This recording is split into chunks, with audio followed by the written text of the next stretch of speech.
Hello everyone, welcome back. So today in this Python programming series of shorts, we are going to see a problem based on zip function in Python programming.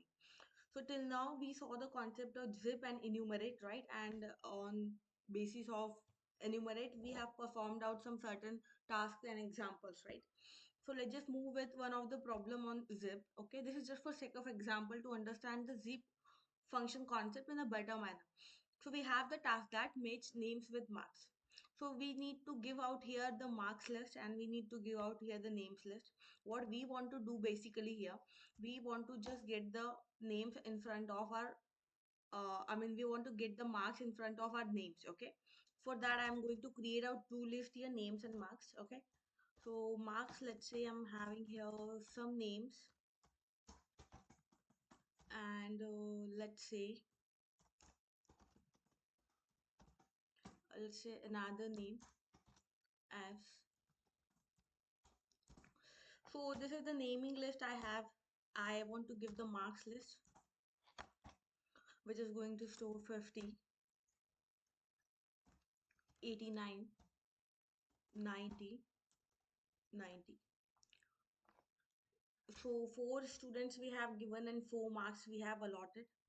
Now I want that it should be something result like Kajal scored 50, Sam scored 89, something kind of, right? For that I'm going to use out the zip function. So of course I'm going to use out my for loop. So for name comma mark and zip, we are going to pass the iterable, that is nothing but the list of names and marks. That's all. So what you need to do, you can just print out simply. Let's just try to give the f string here, and I'm going to just give my variable name within. Let's have this code, and I can just give my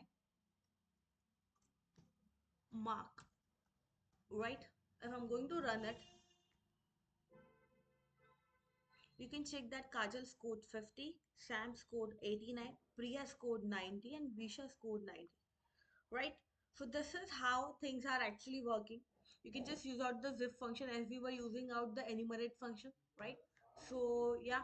So I hope you guys understood the concept. We did nothing. We have given just the whatever variables we want. We have just allotted inside the for loop to our zip function, and we have given the iterable to which we want to perform the function. So yeah, I hope you understood the concept. Thank you so much.